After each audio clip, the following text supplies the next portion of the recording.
They say houses hold memories, some echo laughter, some carry the smell of fresh bread, and some hold silence so thick it presses on your skin the moment you walk in. Julian Hayes's house was the last kind. I arrived just before dusk. The driver had taken a private road that curved through a corridor of oaks, their branches arching like something from an old Southern ghost story.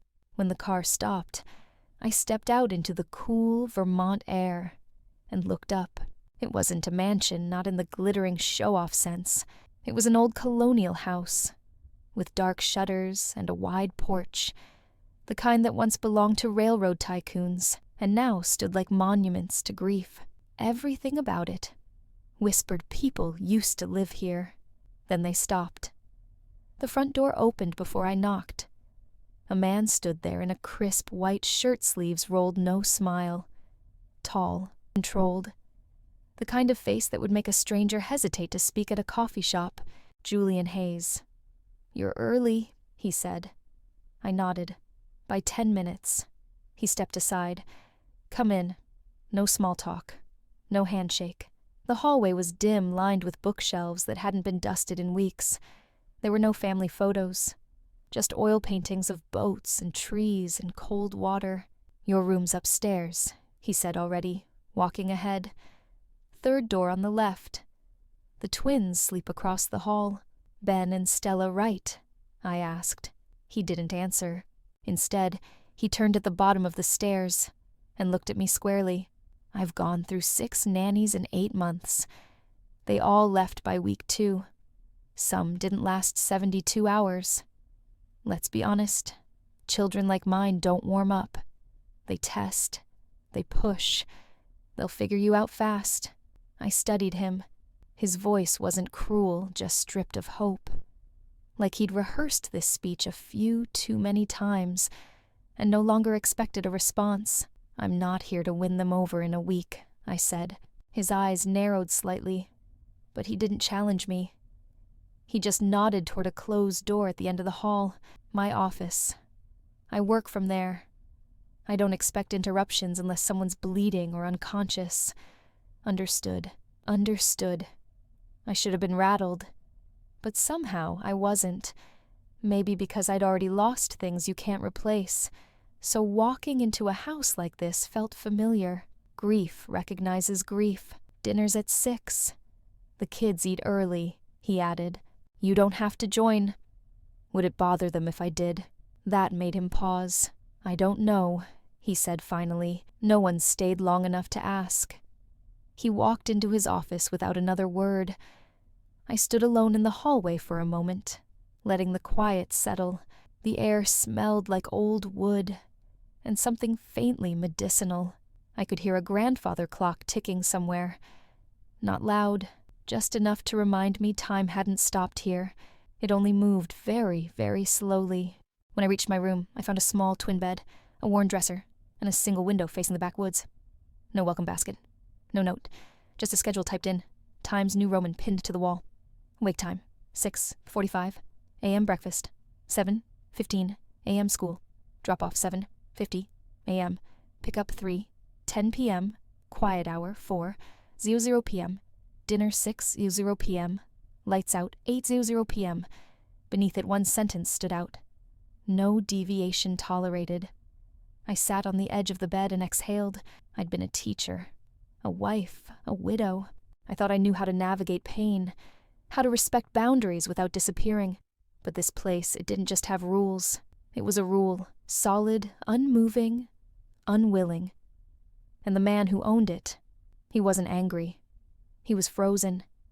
And somewhere behind one of those closed doors were 2 children, being raised not by joy or storybooks or gentle hands, but by structure and silence. That night, I heard laughter once, a small burst of it muffled behind a door, and then silence again like someone had quickly closed a curtain. I didn't know it yet, but that single laugh would become the heartbeat I chased for months, and I wasn't planning to leave before I heard it again. The next morning, the house woke before the sun. I heard it before I saw it. Julian's footsteps in the hallway precise and clipped, then the distant sound of running water drawers opening and closing, the mechanical hum of a coffee maker coming to life. It was a house that functioned like a machine. Everyone had their role. No part was meant to rust. At 6:45 sharp, I stepped into the kitchen. The twins were already seated at the long table, Stella clutching a spoon like a soldier on duty Ben, with his head-down eyes fixed on the bowl in front of him. No talking. No cartoons, just oatmeal, a banana, and a glass of milk each. Julian stood by the counter, sleeves rolled again, sipping black coffee. He didn't acknowledge me until I walked past him to pour a glass of water. "You're punctual," he said. "I try." He glanced at the stove clock, then back at me. "They don't like delays. Disruption to rhythm sets off their day." I nodded, but said nothing. I wasn't here to challenge how he ran things. Not yet. After breakfast, he continued. "They put their dishes in the sink. You'll take them to school. Drive carefully. Ben gets carsick if the road's too bumpy. I'll go slow." He took another sip, then placed his mug down with precision. Not slammed, not tossed, just placed. "I have a few things you'll need to understand if you plan to stay." Here it was the real reason he'd summoned me early. The first warning. He gestured to the table. I followed him as he laid out a neatly printed packet on the wood surface, stapled at the top corner. A handbook. The front page read, "Household Structure. Revved under March." I flipped through the first few pages. Morning routines. Approved snacks. Acceptable colors for clothing. Screen time limited to weekends only. Required vocabulary. No baby talk. Blanket, not blankie. Upset, not sad. "You wrote all this, I did." "I see." He leaned against the kitchen island, arms crossed. "You might think I'm overbearing. Most people do. But I've seen what chaos does to grieving children. It doesn't help. Structure gives them something to stand on." I nodded slowly, letting his words land. "And affection," I asked. "Do they get any room for that?" His jaw tensed just slightly. "They know I'm here. They know I don't leave. That's more than most people give." There was no bitterness in his voice, just fact, like he'd convinced himself love had an efficient form, one with sharp lines and no noise. "They haven't asked about their mother in 6 months, he added. "We don't bring her up unless they do." "Understood." He paused, looked at me for a long beat. "Listen, Ms. Rowe," Isabel, I corrected gently. Another beat. Then he said it anyway. "Listen, Ms. Rowe, you seem capable. But I'll be honest. Capable doesn't mean trustworthy. I've had people come in here with degrees and glossy resumes and big hearts, only to quit the moment things get quiet." "Quiet," he nodded, "when the kids stop acting out, when they stop yelling. That's when people leave, because silence can be louder than tantrums, and not everyone knows how to sit with that." I let out a breath I hadn't realized I was holding. "I do." Julian's eyes didn't soften, but they steadied. Then, as if remembering he'd said too much, he straightened. "One more thing. Don't promise them anything. Not trips, not surprises, not forever. Just show up. That's enough."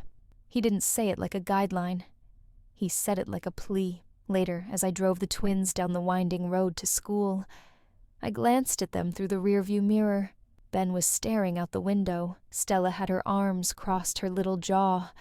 Set firm, I didn't try to speak. I just let the silence settle, and I realized maybe Julian wasn't trying to protect them from me. Maybe he was trying to protect me from them. Or worse, protect himself from what might happen if someone actually stayed. But I'd heard his warning. Loud and clear, and I wasn't going anywhere. Not yet. The first time I truly saw them, not just in passing, not across a breakfast table, but saw them was that afternoon. I was folding laundry in the den, when I caught a glimpse of movement on the stairs. Not footsteps, just the briefest blur of color. Blue jeans, striped socks, small shoulders darting into a corner, like light trying to avoid being seen. I followed slowly, quietly. The hallway upstairs had the kind of silence that doesn't come from peace, but from being used to people not speaking. There were 2 bedroom doors across from each other, both closed. I knocked gently on the one to the right. No answer. I opened it just a crack. Stella sat in the corner, not reading, not playing, just sitting, legs pulled to her chest, head resting on her knees, her eyes open and far away. I didn't say her name.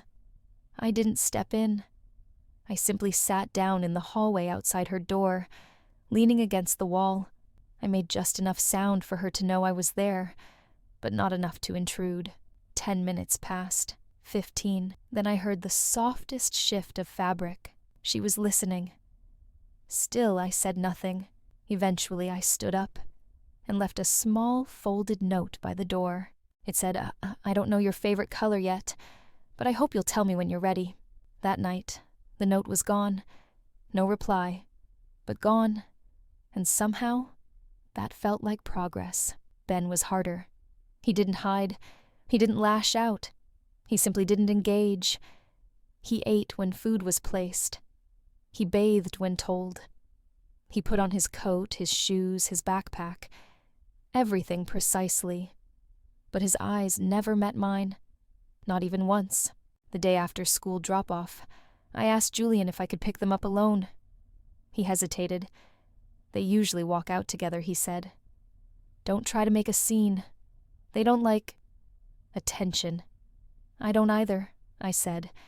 It's not in my nature. Julian gave a small nod. Not quite permission, but not refusal. So I waited at the car parked beneath a tree, where the late autumn leaves were falling fast in gold. The bell rang. Children poured out laughing, yelling, throwing papers in the air. Then I saw them. 2 figures walking side by side, backpacks, identical steps matching. But they didn't hold hands, didn't speak, just walked. Like little soldiers returning from battleheads, low scanning everything, trusting nothing. Ben noticed me first. He froze mid-step. Stella kept walking until she noticed the pause, then followed his gaze. Their eyes landed on me. I didn't wave. I didn't smile. I just opened the backseat door and waited. They looked at each other, then back at me. Cautious. Eventually, they got in, buckled their seatbelts in silence. 5 minutes down the road, I turned the music on. Low, just enough to fill the air. Fleetwood Mac. My mother's favorite, the kind of song you don't have to like to feel. Stella glanced toward the speaker. Ben blinked slowly. They didn't say a word, but they didn't ask me to turn it off. And that in this house was a kind of welcome. That evening, while clearing dinner, I found a drawing on the kitchen counter. No name, no color, just pencil lines. It showed 2 children. No faces, just outlines, standing side by side, holding a string attached to something above the page, out of frame. It wasn't a balloon. It looked like a person, or the idea of one. I left the picture where it was. Sometimes children don't say what hurts. They draw it. They bury it in outlines and silence and hope someone sees it before it fades. And that night, I sat by the laundry room folding tiny shirts and socks, wondering, what kind of grief turns children into shadows, and what would it take to bring them back into the light? The turning point didn't come during some grand breakthrough or planned heart-to-heart. It came with warm milk and cinnamon, the kind of detail that slips past most people. But I wasn't most people. That Thursday, the sky turned gray before noon, and by 4, sleet hit the windows, like impatient fingers tapping to be let in. The twins had been quiet after school. Too quiet, the kind that makes you listen harder. They didn't argue. They didn't ask for TV. They just sat on opposite ends of the couch like magnets turned the wrong way, repelling each other. Julian had an emergency call. He muttered something about a merger and disappeared into his office, the door clicking shut behind him. I walked into the kitchen without a plan, just a need to warm the air. Back when I was married, my husband used to ask for comfort in a cup on nights like this. That's what he called it. Milk heated slow on the stove, a spoon of honey, a dash of cinnamon. He swore it helped him sleep better, helped him feel held. Maybe it was foolish, but I made a pot of it. I poured 3 mugs, 1 for each of us. When I came back to the living room, I didn't say anything. I just placed the mugs on the coffee table and sat down in the armchair across from them. The scent filled the room before the heat did soft, sweet familiar. Ben looked at his mug, then at me. He didn't touch it. Stella didn't move at all. I sipped mine in silence. 10 minutes passed. Maybe more. Then without a word, Stella picked up the mug. She didn't drink, just held it. Both hands wrapped around the sides, as if trying to soak in something that wasn't there. I didn't look directly at her. Just kept sipping. Then I heard it. Not a word. A sound. A sniff. Quick. Sharp. Covered up immediately with the sleeve of her hoodie. I turned slightly. She wiped her nose again fast and rough, and then just under her breath, so soft I might have imagined it, she whispered, "My mom used to make this." She didn't look at me. She didn't say anything else. But my heart clenched so hard I had to swallow it back down. I didn't know that. I said gently, "But I'm glad." That was all. She didn't reply. She put the mug down and got up and left the room. But the crack had already appeared. Later that evening, after the twins had gone to bed, I passed by the kitchen to turn off the lights. There on the counter where I'd left the pot of milk was a note, folded once. No name. Inside, written in pencil, were 5 words. It was the cinnamon part. I stood in the dim glow of the stove light, holding that note heart heavy and full all at once. There was no drawing this time. No shadows. Just a child who remembered what love smelled like. Sometimes you don't need a hug, or a thank you, or even eye contact. Sometimes you just need a child to tell you the cinnamon mattered, that it reached past the grief and touched something safe. And for the first time since I stepped into that house, I knew I had reached her. Not fully, not forever, but enough. Grief doesn't come with a manual, but in this house, it came with rules. Unspoken, typed, or carved into routine, it didn't matter. The message was always the same. Don't look back. Don't name the hurt. Keep moving forward, but children don't grieve in straight lines. They circle. They repeat. They remember at odd times while eating toast, brushing their hair, staring at a leaf. And that Tuesday, Stella remembered. It was quiet time. The rain had returned softer than before, like background breathing. The twins were in the sunroom with their sketch pads. Julian was on a conference call upstairs. I was organizing art supplies, pretending not to hover. Stella drew silently, head tilted. Ben was on the floor, with a puzzle ignoring us both. I wasn't watching her. Not really. But something about the way her hand slowed made me glance. She was drawing a face. That in itself wasn't unusual. Stella liked faces, sad ones, sharp ones, ones that didn't smile. But this face was different. It had green eyes and a necklace, a small chain with a round pendant. I remembered the photo Julian kept turned face down on his desk. His wife had green eyes. I said nothing. Then Stella added something that broke the rule. A name. Underneath the face in blocky capital letters, she wrote Mom. I didn't stop her. Didn't redirect. Didn't ask her to change it. I just sat down beside her and said, "She looks kind." Stella didn't look at me, but her pencil froze mid-stroke. She had a laugh that sounded like soda fizz, she said quietly, bubbly and soft. I smiled. That's a perfect sound. She nodded, but I don't hear it anymore. Even in my head. I try, but it's gone. My heart twisted. I wanted to tell her it would come back. That memory works in waves, and sometimes it brings sounds when you least expect it. But I didn't lie. Instead, I said, maybe the drawing helps. She kept shading for another minute, then slid the paper to me. Can you keep this somewhere safe? I folded it carefully and placed it in my notebook. That night, Julian found it. I was in the kitchen loading dishes when he walked in, the paper unfolded in his hand. His expression was unreadable, flat. Did you ask her to draw this? He asked. No. You encouraged it. She started on her own. She hasn't talked about her mother in months, he said, voice tight. Why now? Because she's ready, I said softly, and I didn't want to shut the door when she finally knocked. His jaw tightened. He placed the drawing on the counter, pressing it flat with his palm. We've made progress by keeping things consistent, structured, safe, dragging up ghosts. She's not dragging up ghosts. I cut in quietly but firmly. She's trying to remember who used to tuck her in. Silence, the kind that doesn't ask for permission. I get that you're protecting them, I added. But Julian, silence doesn't heal. It just buries. His hands curled into fists at his sides. You don't know what it was like, he said barely above a whisper, watching them shut down after the accident. Not eating, not sleeping. I had to force life back into this house.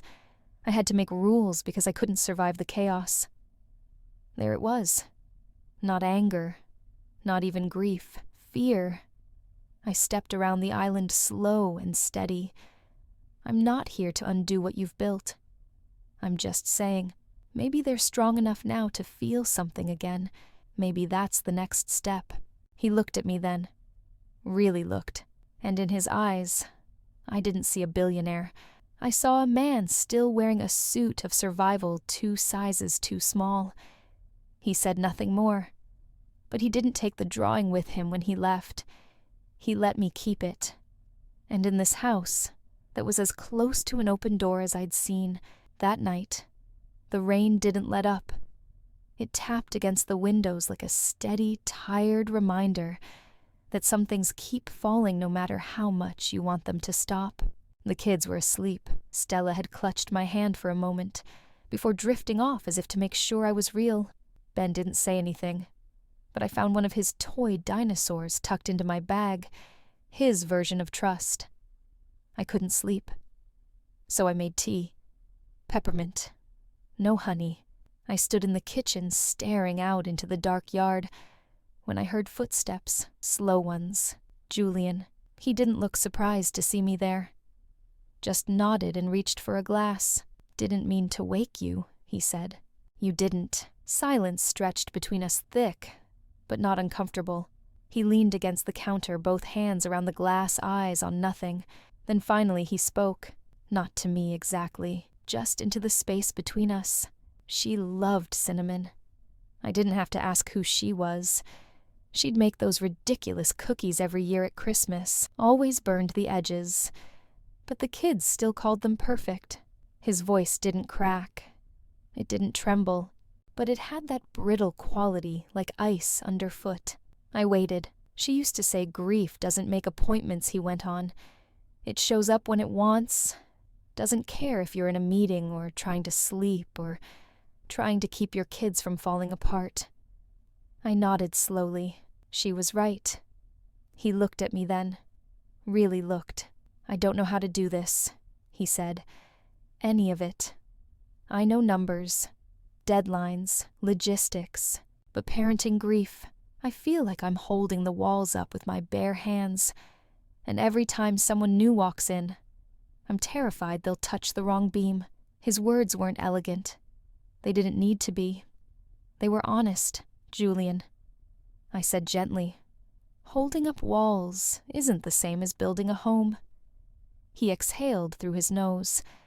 a bitter sort of laugh. I'm just trying to keep them safe. I know, I said, but they're not afraid of falling apart. They're afraid no one will be there when they do.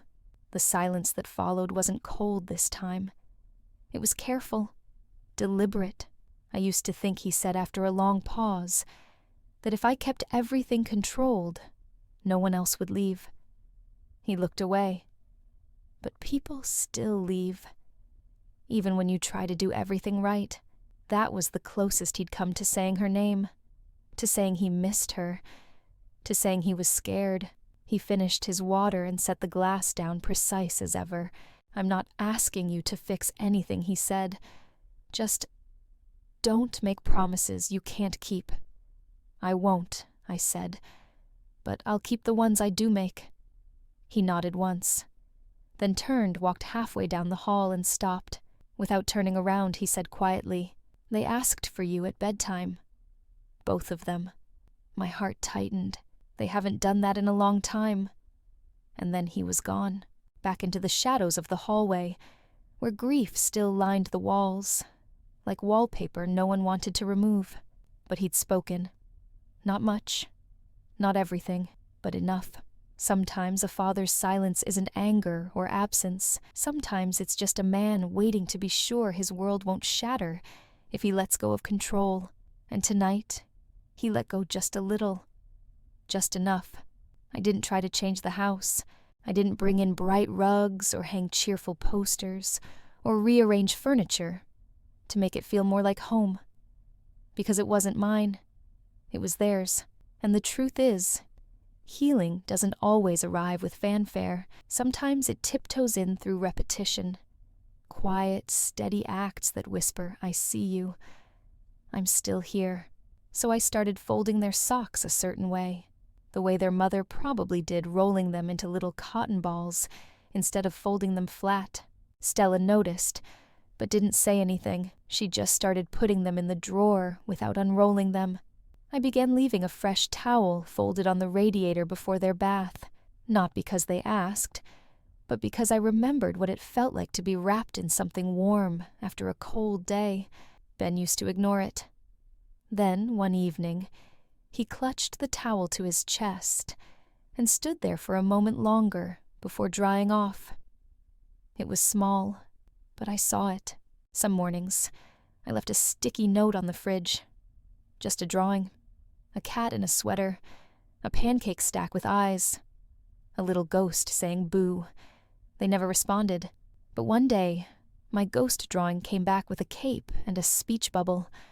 I fight nightmares. I didn't smile out loud, but my chest did something close. I wasn't waiting for thanks.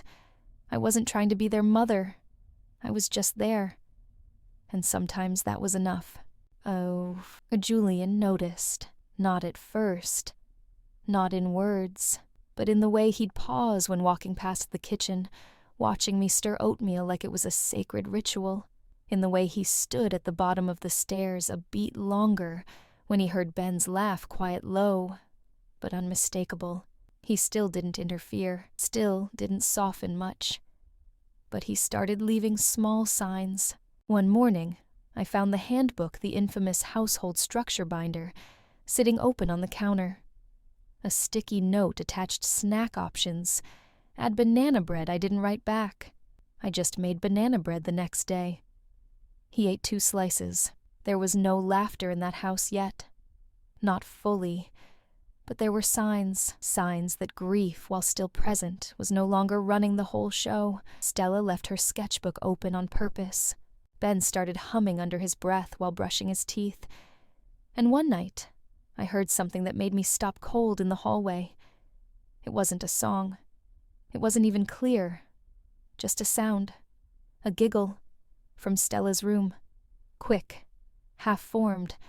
But real. I didn't interrupt. Didn't walk in. Just stood there in the dark hand resting against the wall, letting that one note soak into me.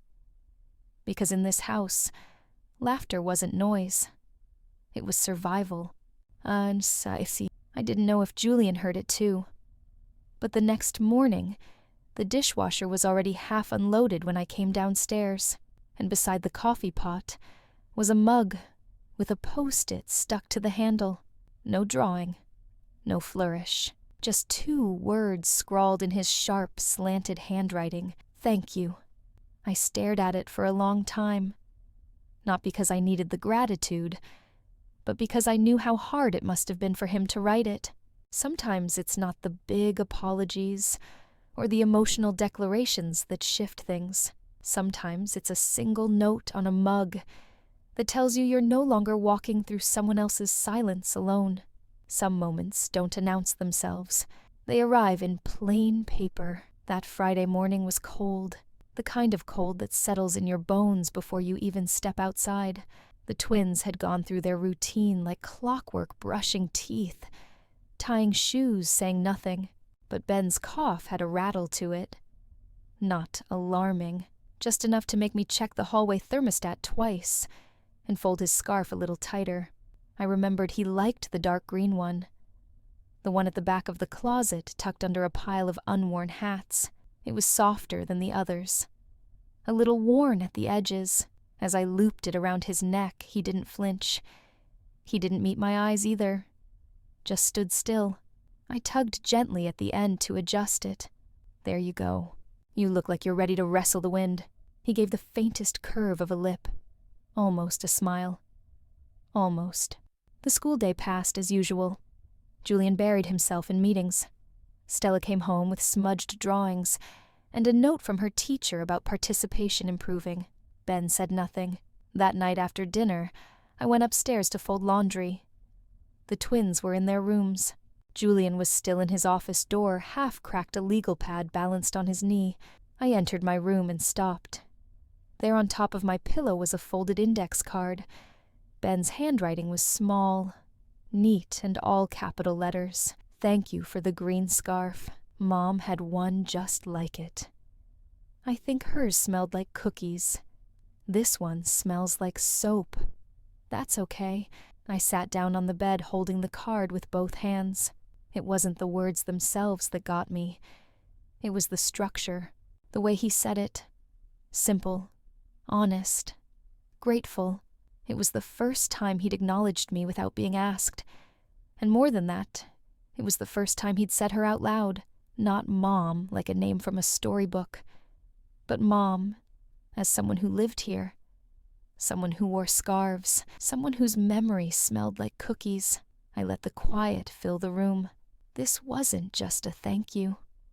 This was a trust offering, a fragile, wobbly bridge built with a pencil and a piece of paper. Atis. That night, when I went downstairs for a cup of tea, Julian was already in the kitchen. He looked tired, not worn out, just the kind of tired that comes from feeling too much all day, and not saying any of it out loud. He noticed the card in my hand. Ben? He asked. I nodded. He remembered the green scarf I said. Julian didn't respond right away. Then he leaned against the counter, staring at the fridge, like it might give him the answer. She wore it every winter, he said, even inside the house sometimes. Said it made her feel like herself. He let out a long, slow breath. I thought they'd forgotten, or that forgetting would be easier.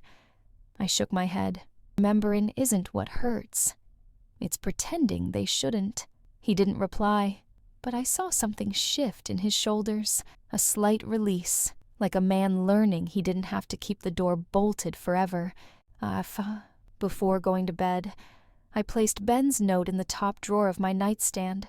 I didn't frame it, didn't laminate it, just folded it back gently, because some words aren't meant to be displayed, they're meant to be held, softly, like a scarf that still carries the shape of the person who wore it before you. It started with a ping, just a tiny vibration on the kitchen counter while I was rinsing strawberries. I wiped my hands, picked up the phone, and saw a message from a number I didn't recognize. You should see what they're saying about you. Attached was a link. I clicked it. And just like that, my heart slid down into my stomach. The headline read, "From Nanny to New Mom, the woman living in Julian Hayes's mansion." Below it, there were grainy photos, One of me holding Ben's backpack at pickup. Another of me leaning against Julian's porch railing, smiling faintly with a mug in my hand. There was no scandal in the images. No kisses. No touching. Nothing salacious. But the words did the damage. They called me conveniently maternal. Unqualified but persistent. Possibly manipulating her way into inheritance. They found a photo from my old job one, where I looked younger, more polished, standing in front of a classroom with a dry erase marker in hand. They captioned it, "Once a schoolteacher, now full-time companion to one of the country's most private billionaires." They didn't mention my credentials, or the nights I sat up with Ben through his coughs, or how I'd learned to braid Stella's hair without her flinching. They didn't care about any of that. Just the idea that I had inserted myself, as if care were something to be suspicious of. By mid-afternoon, the calls started. Not to me, to the school. Apparently, 3 parents had forwarded the article to the principal with concerns. One of them had a daughter in Stella's art class. The school called Julian. I don't know exactly what was said, but I do know that by the time I arrived for pickup, the front desk receptionist avoided eye contact. She cleared her throat and handed me an envelope. Inside was a formal notice. Temporary suspension from all on-campus activities. Till further notice, it said. Julian picked the kids up that week. I waited in the car. Ben didn't ask why. Stella did. Just once. "Did you break a rule?" I shook my head. "Not a school one." She didn't press further, but she held my hand a little tighter that evening when we walked up the stairs. Julian didn't bring it up until 2 nights later. We were in the kitchen again, standing a little too far apart. He poured a glass of water. I waited. Finally, he said, "It's damage control. Temporary. They said the story will fade." I nodded. "They always say that." He set the glass down. "I'll make some calls. Talk to my lawyers. We'll draft something official. I don't want an official statement." He looked at me. Not cold. Not hard. Just unsure. I swallowed. "I want the kids to not feel like I'm something they have to explain." Silence. Then he said quietly, "I didn't expect them to come after you." "You didn't expect anyone to care," I replied. "But when a woman walks into a house like this and stays, people care." He didn't argue, because he knew I was right. That night, I sat on the edge of my bed holding my phone, watching the comments stack up under the article. Strangers questioning my motives, people dissecting my smile in a blurry photo. Some of them called me a fraud. One called me calculating. And for a split second, I felt 14 again, standing at my locker, hearing 2 girls whisper behind me. Convinced I couldn't possibly be as kind as I looked, I put the phone down, and for the first time in weeks, I let myself cry. Not because they thought I was something I wasn't, but because the kids might read it and wonder if any of it was true. The conversation didn't come as a surprise. I'd seen it building in Julian's eyes for days. The hesitations, the polite silences, the way he avoided meeting my gaze when the twins were around. Still, when he finally spoke the words, they felt colder than I expected. "I think it may be best," he said, "if we put some distance until things settle." We were in the library. Not the formal one, but the smaller room off the kitchen, with the cracked leather chairs and the dusty record player no one used. He didn't sit. He stood by the window, arms crossed, watching sleet draw crooked lines on the glass.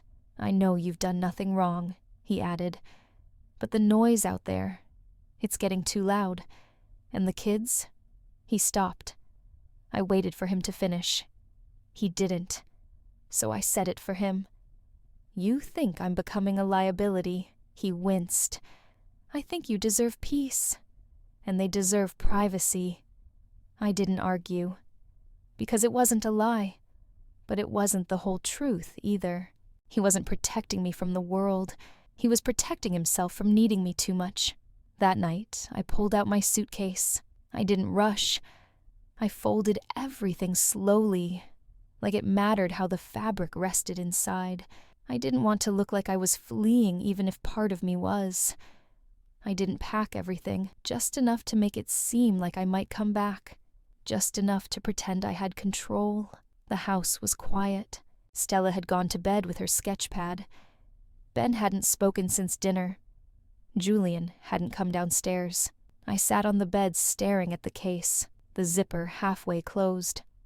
One boot leaning against the dresser, the other still by the door. Leaving wasn't unfamiliar to me. I'd left classrooms cities' gravesides, but this was the first time I felt like I was leaving a place that hadn't finished with me yet. I stood up, reached for the zipper, and stopped. There was a piece of paper tucked into the handle of the suitcase. Folded. No envelope. No name. Just blocky, careful handwriting I recognized instantly. "If you go, can you take me too?" My breath caught. I sat back down, the note trembling in my hands. Ben. No flourish. No please. No explanation. Just that one line. A child's desperate logic. If the safe thing leaves, maybe I can follow it. Tears burned before they reached the surface. I thought of the green scarf, the drawing of the ghost with the cape, the silence that used to feel like rejection, now carrying weight and meaning. He wasn't asking to be saved. He was asking not to be left behind again. I didn't finish packing. Instead, I placed the note inside the top drawer of the nightstand, right next to the one he'd written about the scarf. Then I turned off the light and lay on the bed in the dark, fully dressed heart, pounding like I'd just run miles, because the truth was, I had never promised them forever, but they had started building a version of it anyway, and now they were asking quietly in pencil if I planned to destroy it. The next morning, I walked into the kitchen like I hadn't heard anything the night before. Julian was already there pouring coffee. He paused when he saw me, maybe expecting a goodbye. Instead, I took a mug and filled it. Then I placed Ben's note on the counter between us. He read it. His shoulders dropped, and for the first time since I arrived in that house, Julian Hayes didn't have a rule to fix what was breaking, so I broke the silence. "I'm not going anywhere," I said, "not because it's easy, but because someone asked me to stay." He nodded, didn't fight me, didn't thank me, just took his coffee and walked to the window. And sometimes, that's as much surrender as a man like him knows how to give. It started with a cough, just a small one muffled into a sleeve, the kind you barely notice until it comes again. And again. Louder. Deeper. By the time I checked on Ben that night, his forehead was warm. Not alarming. Just enough to make me pause. Feeling okay, I asked, brushing a hand across his brow. He nodded barely, but his eyes were glassy. "Just tired," he murmured. I gave him some water, turned the nightlight on low, told him I'd check again in a bit. I'd seen fevers before. I'd held thermometers under armpits and made midnight calls to clinics. I wasn't afraid, but around midnight something shifted. I was in the laundry room folding a stack of towels when I heard a thud upstairs, then running. Then Julian's voice, panicked, sharp, unrecognizable. "Isabel." I dropped the towel and sprinted. Ben was in Julian's arms. His skin slick with sweat, his eyes half closed. His whole body trembled like something small caught in the wind. "I found him on the floor," Julian said. His voice was shaking. He looked lost, like a man who'd found the one door in his life he couldn't unlock with money or logic. "I've got him," I said gently. "Let's get him to bed." He followed as I carried Ben back to his room, laid him down, wiped his face with a cool cloth, took his temperature 103.8. Julian stood in the doorway, hands clenched, jaw tight. "Should we take him in?" he asked. "Not yet," I said calmly. "Let's try to bring it down first. I've got what we need." He nodded but didn't move, just hovered. Like if he blinked, something worse might happen. For the next hour, I sat by Ben's side, changed the cloth, whispered little nothings, rubbed his back in slow circular motions. Julian stayed nearby, pacing, sitting, standing again.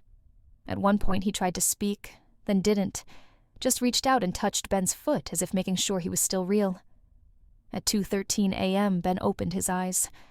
Just barely. Mom Julian froze. But I didn't. I leaned in soft and steady. "No, sweetheart," I whispered, "but I'm right here." He nodded slightly, then drifted again. Julian sat down beside me. On the floor, back against the wall. He looked at me, his voice lower than I'd ever heard it. I don't know what to do when they need something I can't give. "You just did it," I said. He blinked. "You showed up," I added. "That's more than most." He looked at Ben again. I thought if I followed every rule, if I could keep things in order, I could protect them. I shook my head. Protection isn't silence. Then I hesitated before adding, "It's presence." We sat like that for a long time. A man who built his world out of glass and steel, and a boy burning with fever. And me, just a woman who stayed. At some point, I reached into my pocket and pulled out a crumpled packet of honey drops, the kind my grandmother used to give me when I had a sore throat. I peeled one open and tucked it into a corner of the nightstand for later. Julian watched the gesture. Quiet. Focused. "You knew exactly what to do," he said. "No," I replied. "I just didn't panic." Isn't that the same thing? I looked at him then, and for once there was no wall between us. Only a boy sleeping fitfully under a soft blanket. Only a father who couldn't fix it. Only me. And a house once frozen slowly starting to breathe again. By morning, Ben's fever had broken. He was pale, a little groggy, but his eyes were clear. I brought him toast and apple slices, and he managed a tired smile as he whispered, "Thank you." Stella sat beside him, braiding one of his friendship bracelets without speaking, but her body angled toward him like a shield. Julian hadn't slept. He sat by the window in the hallway, tie undone sleeves rolled up. The man who usually carried himself like a verdict now looked like a question no one could answer. I offered him coffee. He didn't take it. Instead, he looked up at me, eyes rimmed red, not from tears, but from the kind of exhaustion that only comes when fear lingers too long. "I stayed up," he said, voice rough. I listened to him breathe. All night. I nodded. "Sometimes that's all we can do." He exhaled a deep, jagged breath. "I've been here before," he said. "Hospitals. Late nights. Watching someone I love disappear a little more each hour." I didn't speak. I couldn't stop it then. And I told myself, next time, I'd be ready. There was silence between us. Not heavy, just waiting. "And then you walked in," he added. "Not even part of this family. Not really. And you stayed. You stayed through every look they gave you, every rule I threw at you, every headline that tried to shred you." I leaned against the opposite wall. "I didn't stay for a thank you," I said gently. He looked at me, eyes steady. "I know. That's why it matters." He stood, slowly walked toward me. No sharp suit armor now. Just a tired man trying to rebuild something he never learned to name.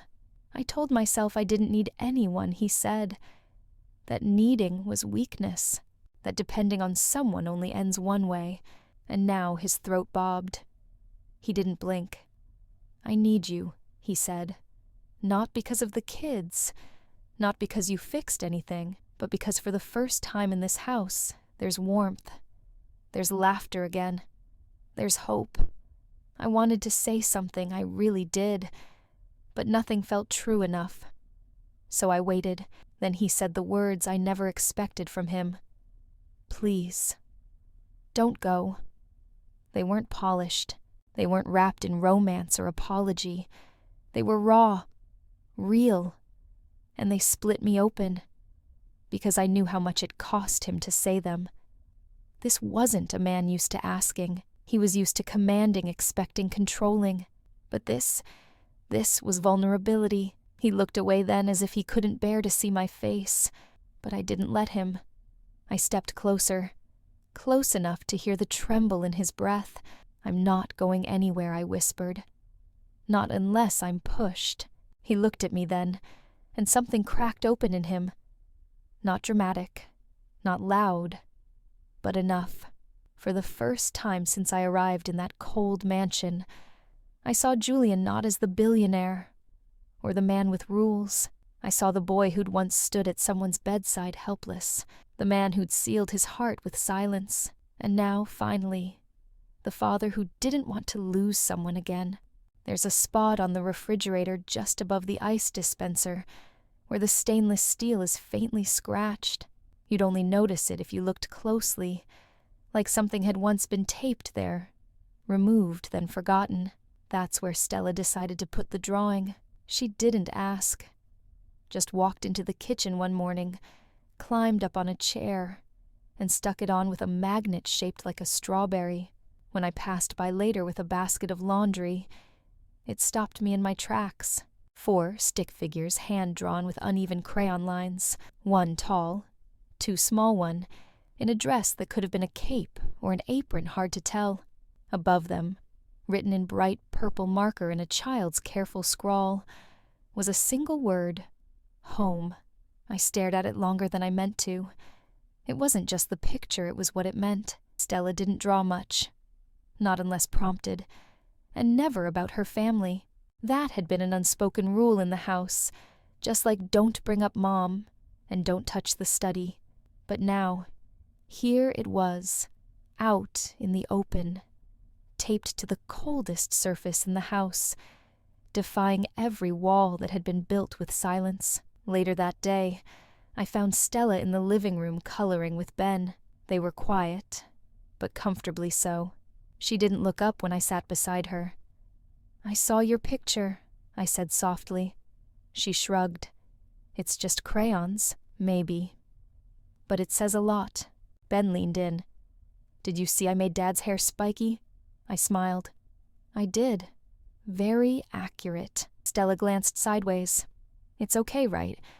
That I put it there." I hesitated for a heartbeat. "It's better than okay. It's brave." She looked down, fiddling with the blue crayon. "I wanted to draw it for a while," she said. "But I wasn't sure if we were that yet." That she bit her lip. "A home. Something caught in my throat.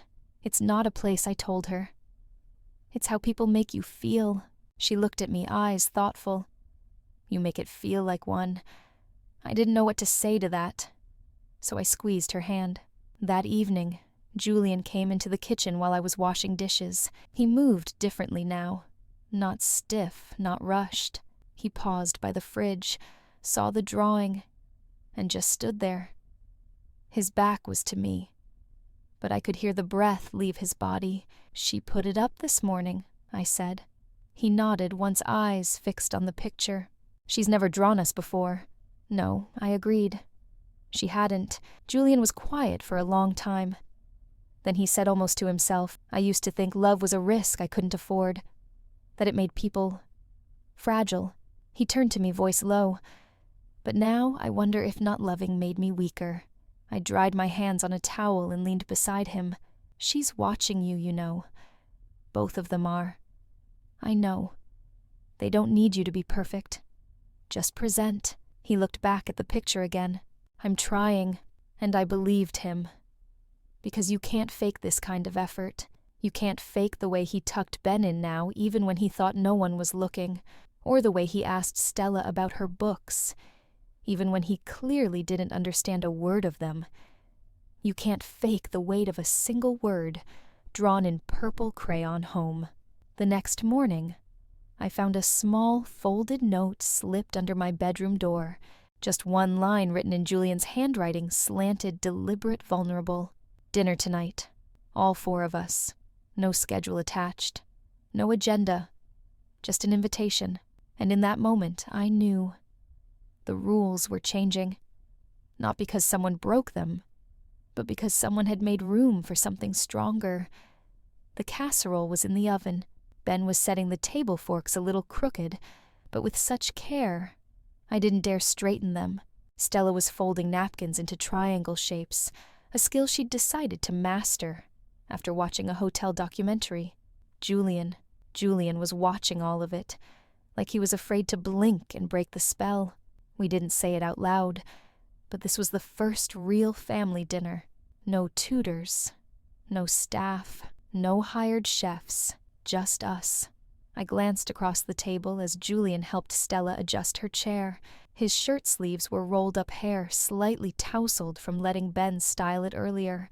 He looked almost ordinary. But more than that, he looked present. Dinner passed quietly with clinks of silverware and little bursts of laughter. Ben told a joke about a banana and a suitcase that didn't make sense. But we all laughed anyway. I could feel something shifting, like the house had exhaled. After we cleared the table and the kids went upstairs, Julian lingered in the kitchen while I loaded the dishwasher. I sensed him behind me before he spoke. "You've rearranged the fridge magnets," he said. I glanced over my shoulder. I needed space for the grocery list, and Stella's drawing front and center. He nodded, stepped closer. His voice was softer now. "You've changed this house more in a few months than I have in years." I closed the dishwasher. It wasn't the house that needed changing. He was silent for a beat, then so quietly I almost missed it. "If you're going to keep cooking dinner every night, maybe we should stop pretending those 2 bedrooms are still necessary." I turned to face him. No box, no ring, no speech. Just that one line dropped like a stone in still water. I studied him. His eyes didn't waver. He meant it not as a proposal, but as a declaration of presence, of staying. "Julian," I said carefully, "you know this isn't just about dinner. I know, and this can't be temporary." He stepped forward. "Nothing about you feels temporary anymore. It wasn't flowers or candles, but it felt real. More real than anything that had come before." I let the silence hang there like a breath held between heartbeats. Then I smiled.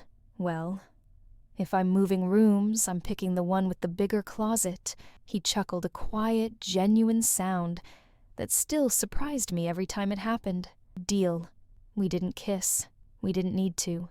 He picked up a dish towel, started drying the plates beside me, like it was the most natural thing in the world. And just like that, we moved in together. Not with rings or legalities, but with trust, with the understanding that sometimes the biggest commitments are made without fanfare. Later that night, after the kids were asleep, and I was folding clothes in what was now our room, I noticed something sitting on the nightstand. It was a tiny ceramic owl, one I'd seen on the study shelf weeks ago, dusty and forgotten, and under it a note in Stella's handwriting: "Don't worry. We like you here." I held it in my hand for a long time. Julian didn't ask with a ring. Stella didn't bless it with words. But between the casserole, the moved closet, and that little owl, they'd let me in, and that was worth more than any diamond ever could be. The first snowfall came quietly. It dusted the tops of the boxwood hedges, softened the roof lines, and made the long driveway look like a ribbon leading nowhere. And everywhere, I was at the stove, humming to myself, stirring the sauce for the lasagna I'd promised Ben. Behind me, Julian was chopping garlic badly, but with effort, and Stella was setting the table with her now signature triangle napkins. It had become our ritual. No one planned it. It just happened. No calendar, no formal invitation, just 4 people who kept showing up at the same table night after night, with less armor each time. Julian bumped my shoulder as he dropped the chopped garlic, half of it missing the pan. "You're going to pretend that was on purpose, aren't you?" "I've faked worse." I smirked. He smiled, not just with his mouth, but his eyes. These days he smiled like he meant it. Upstairs we heard Ben's hurried footsteps followed by a shout. She drew it. She finally drew it. A moment later he charged into the kitchen, breathless, holding a sketch pad. Stella followed, cheeks pink. "It's not finished," she said quickly, but there was pride in her voice. I wiped my hands and took the sketch pad. 4 people, sitting around a table, lasagna in the middle. Stella had drawn the lines with such detail, the folds in the napkins, the uneven garlic bits, Julian's tousled hair, even the chipped corner of the plate Ben always insisted on using. At the bottom, she'd written one word in bold pencil: "Here." Not family, not home, not even names, just here. And somehow it was perfect. Stella looked at me, waiting for my reaction. I nodded, eyes stinging. "I'll frame it." Julian reached for her hand, squeezed it gently, then tousled Ben's hair. Neither child flinched. They leaned in like they had always belonged there. We sat down to eat. There was no big speech, no clinking of glasses, no declarations. But there was laughter when Ben made a face at the garlic. There was a moment when Stella corrected Julian's napkin folding, and he didn't bristle. There was silence, but the kind that feels full, not empty. I watched them, and I realized I had stopped trying to figure out what to call us. We weren't nanny or boss or kids or widower. We weren't bound by blood or contracts, but we were bound by lasagna, by sketches, by the unspoken choice to stay when it would have been easier to run. At some point during dessert, Julian cleared his throat. "Ben, Stella, do you remember when we used to eat in silence?" Ben frowned. "You mean the sad dinners?" Stella nodded. "I used to count the bites, just to get through it." Julian looked down at his plate, then back at them. "I'm sorry for that. I didn't know how to do any of this. I still don't really." Ben reached across the table and patted his arm. "It's okay. We didn't either." And Stella soft-spoken, reserved. Stella said, "But we're doing it now." There it was. Not a vow, not a ceremony, just a truth spoken with syrup on her lips and cheese on her sleeve. We were doing it now. Later that night, I stood in the doorway of the living room watching as Julian read to them both from an old creased book about dragons. Stella leaned on his shoulder. Ben had his feet tucked under him like a puppy. I didn't walk in. I just stood there memorizing the shape of them, because it wasn't perfect, but it was real. And maybe that was all we ever needed. I used to think I was the kind of woman who knew how to leave. I left a marriage when love turned into apology. I left a town that buried my name with my husband's. I packed light. I traveled quietly. I told myself I wasn't built for permanence.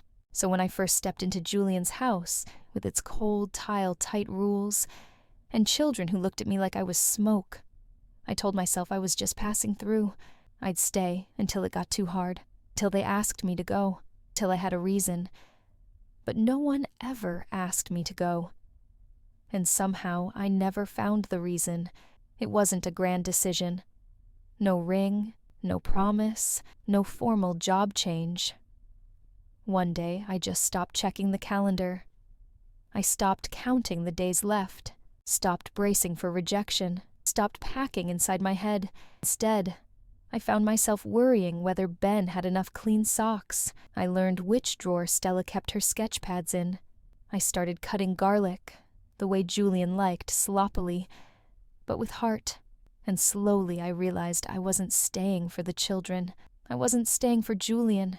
I was staying because for the first time, I didn't want to run anymore. That realization came not in a burst, but in a whisper. It came in a quiet morning when I woke before the rest of them and stood in the kitchen with the light barely creeping over the windowsill.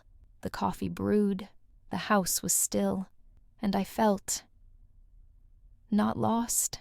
For the first time in years, I felt found.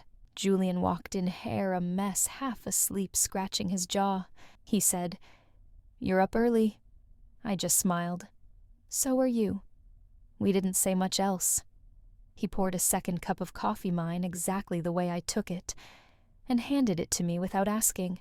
And in that moment, with the coffee warm in my hands and silence humming between us, I knew. I wasn't staying because I was needed. I was staying because I wanted to. Later that week, Stella asked if she could call me something other than Miss Isabel. I didn't answer right away. Not because I didn't want her to, but because the lump in my throat made it hard to speak. She settled on Izzy. Not Mom. Not Step anything, just Izzy. It was enough. Ben once asked if I missed my old life. I told him honestly I thought I would. But this feels like the life I was meant to find. He nodded as if he understood. Maybe he did. Kids are smarter than we give them credit for. He never asked me to define what we were. He never needed to. He just kept making space in the house and the fridge in his day. He didn't ask me to be anything more than who I already was. He just let me be. And in return, I stayed. Not out of obligation, not out of debt, but because this quiet, sometimes messy, often unspoken life, it fit. I stayed because the sound of Stella's pencil on paper, and Ben's laughter from upstairs, and Julian's voice reading dragon stories in a too deep tone, had become my favorite sounds in the world. I stayed because no one made me, because for the first time in my life, I didn't feel like I had to leave to be free. I stayed because I chose to, and in choosing, I became something I never thought I could be again. Home.